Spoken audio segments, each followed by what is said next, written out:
بڑیاں کتاباں بھی کھانا جی، بڑیاں تحقیقیں دکھاتا ہے. انہوں نے لبادے اوڑے ہوئے ہیں سنیت کے، یہ پھیلانا چاہتے ہیں رافضیت. لبادہ کون سا اوڑا ہے؟ سنیت کا. کوئی کہے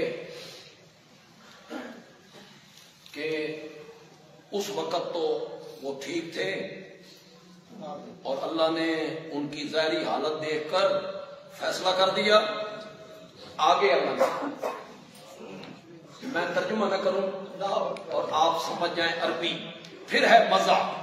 آگے قرآن کہتا ہے فعالم،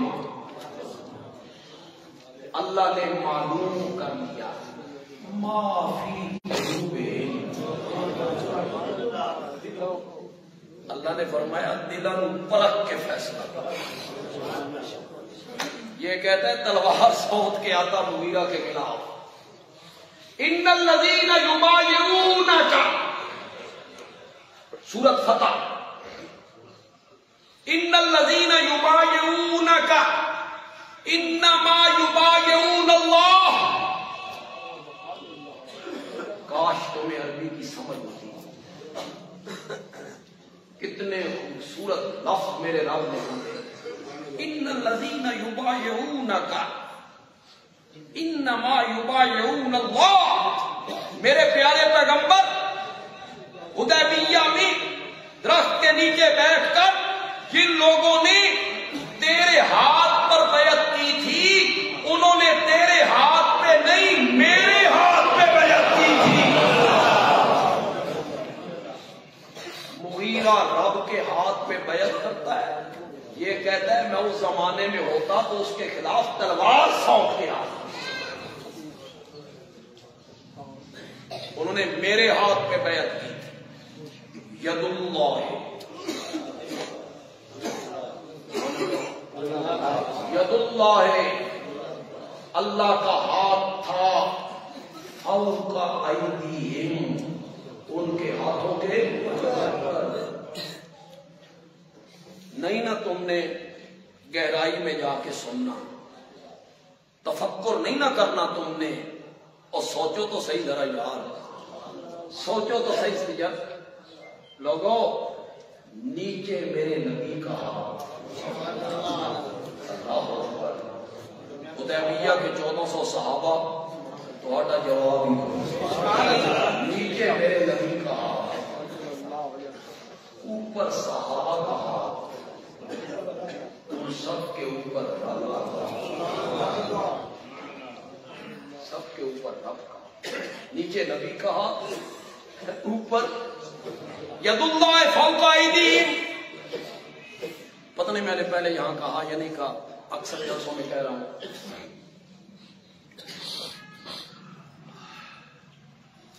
آپ جائیں نا کسی رش والی جگہ، بہت بھیڑ ہو، دھکم پیڑ ہو، کوئی میلہ ہے، بہت رش ہے. بولتے رش بھی سیاسی جلسے جو آپ کا بیٹا آپ کے ساتھ ہو 7-8 سال، آپ میں سے جو ظہیر ہوں وہ میری مثال دینے سے سمجھ جائیں گے کہ میں آنکھنا کی چاہتا ہوں. چھوٹا بچہ آپ کے ساتھ، آپ کو خطرہ ہو یہ گم ہو جائے، بھٹک جائے گا، ادھر ادھر ہو جائے گا. ساڑی پنجابی کہتے ہیں پھٹ جاسے، پھٹ ویسے. تو باپ اس کا ہاتھ پکڑ لے. معصوم بچے کا ہاتھ جب باپ کے ہاتھ میں آیا نا، اب باپ مطمئن ہو گیا بھائی اور بھٹک نہیں سکتا. ابوئی کو جو کھانا چاہتے ابوئی کو جو کھانا چاہتے. معصوم بچے کا ہاتھ باپ کے ہاتھ میں آ گیا، باپ مطمئن ہو گیا بھائی یہ ہاتھ میرے ہاتھ سے یہ بھٹک نہیں سکتا. بچے کا ہاتھ باپ کے ہاتھ میں آئے تو وہ بھٹکتا نہیں ہے. ظالم لوگوں جن کے ہاتھ نبی اور رب کے ہاتھ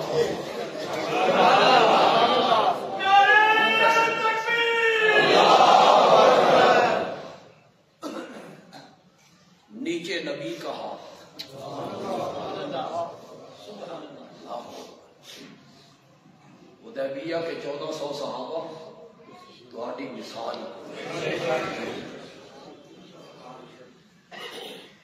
ان میں ہے مغیرہ بن شعبہ،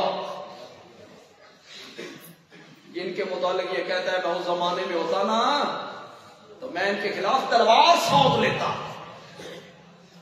اپنی حیثیت دیکھو، تم کون ہو، میں کون ہوں، میں تمہاری کیا بات کروں، میں اپنی بات کرتا ہوں۔ میں تیری بات کیوں کروں، میں اپنے اساتذہ کی بات کرتا ہوں، میں اپنے مرشد کی بات کرتا ہوں، میں اپنے آباء کی بات کرتا ہوں۔ میرے آباء، میرے مرشد، میرے اساتذہ جیسے لوگ، ان سے یہ ساری دھرتی بھر جائے، بھر جائے۔ کعبہ کے رب کی قسم ہے، مغیرہ کے قدموں کے نیچے جو ریت کے ذرے لگتے تھے ان کا بھی مقابلہ نہیں۔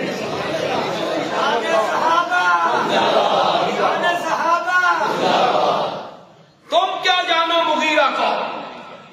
ظالم آدمی تمہیں یہ کہتے ہوئے جسم پہ کبھی بھی نہیں آئی کہ میں اس زمانے میں ہوتا تو تلوار سونپ لیتا۔ حضرت مغیرہ کے خلاف ان کے مقابلے میں قصور کیا ہے؟ تکلیف تمہیں کیا ہے مغیرہ سے؟ تکلیف تمہیں یہ ہے کہ یزید کو ولی عہد بنانے کی تجویز،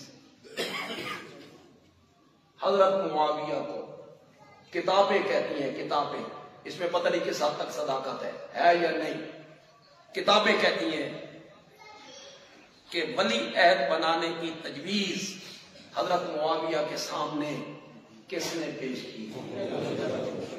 تکلیف تمہیں یہ وہ ساڑ کر دے پھرتے ہو،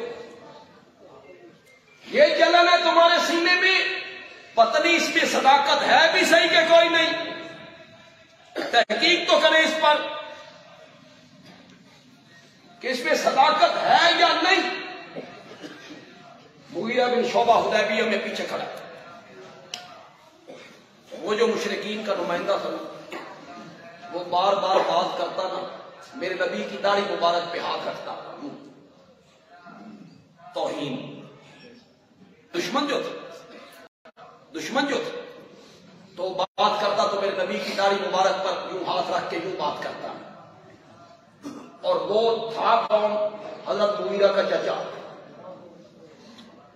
حضرت مغیرہ نے تو پہنا ہوا تھا نقاب، چچا تو نہیں پہچان رہا تھا کہ یہ کون ہے، یہ تو دیکھ رہے تھے کہ میرا چچا ہے۔ اس نے جب تیسری مرتبہ ہاتھ آگے کیا نا، مغیرہ نے تلوار کا دستہ اس کے ہاتھ کے مار کے کہا پیچھے کر اپنا ہاتھ، اگر تم نے دوبارہ میرے نبی کی داڑھی مبارک کی طرف ہاتھ بڑھایا اس دستے سے تمہارا ہاتھ توڑ کے رکھ دوں۔ مغیرہ میرے نبی کی حفاظت کر، چچا سے ٹکرا رہا، تمہیں شرم کرنی چاہیے اس ہستی کے خلاف۔ لوگوں، جن خوش نصیب صحابہ نے میرے نبی کو قبر منور میں اتارا تھا، ان میں ایک مغیرہ بن شعبہ۔ تمہیں حیا نہیں آئی یہ جملہ کہتے ہوئے؟ شرم بھی نہیں آئی؟ میں حیران ہوں یار۔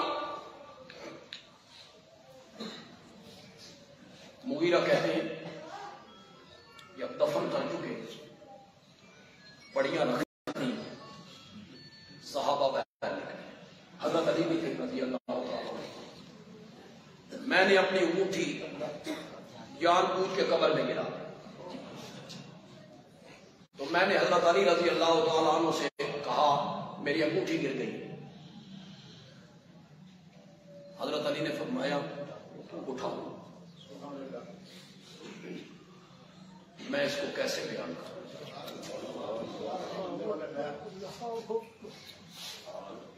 ہم تو نبی کے بیڑے پرانوار کو خواب خواب میں دیکھنے کے لیے ترس خواب ہی میں آمنہ کے لال کی زیارت ہو جائے. لوگ شعر و شاعری کرتے ہیں، کاش ہم وہ پتھر ہوتے جن پتھروں پہ میرے نبی چلا کرتے ہیں، یا ہم کپڑے کی وہ ٹاکیاں ہوتے جن سے میرے نبی کے زخموں سے خون پوچھا جاتا. لیکن ہمارے نصیب کہاں. حضرت مغیرہ کہتے ہیں میں قبر میں اترا، قبر منور میں اترا،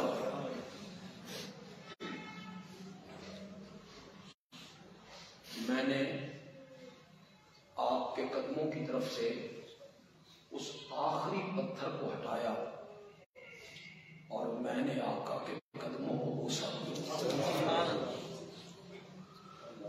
ایک روایت میں سر کی طرف سے ہٹایا اور میں نے آقا کے ماتھے کو چوما. مغیرہ تو کتنا خوش نصیب. کہتے ہیں پھر میں نے کہا مٹی ڈالو. صحابہ نے مٹی ڈالی. جب مٹی میرے گھٹنوں تک آ گئی اس کے بعد میں قبر منور سے باہر نکلا. اور پھر وہ فخر سے کہا کرتے تھے کہ سارے صحابہ میں سے مجھے یہ شرف حاصل ہے کہ میں سب سے بعد میں نبی پاک سے جدا ہوا، سب سے آخر میں جدا ہوں. اتنا عظیم صحابی، میرے نبی کی تدفین میں شامل صحابی، اس کے متعلق یہ کہنا کہ میں اس کے زمانے میں ہوتا تو اس کے خلاف دربار سونپ لیتا.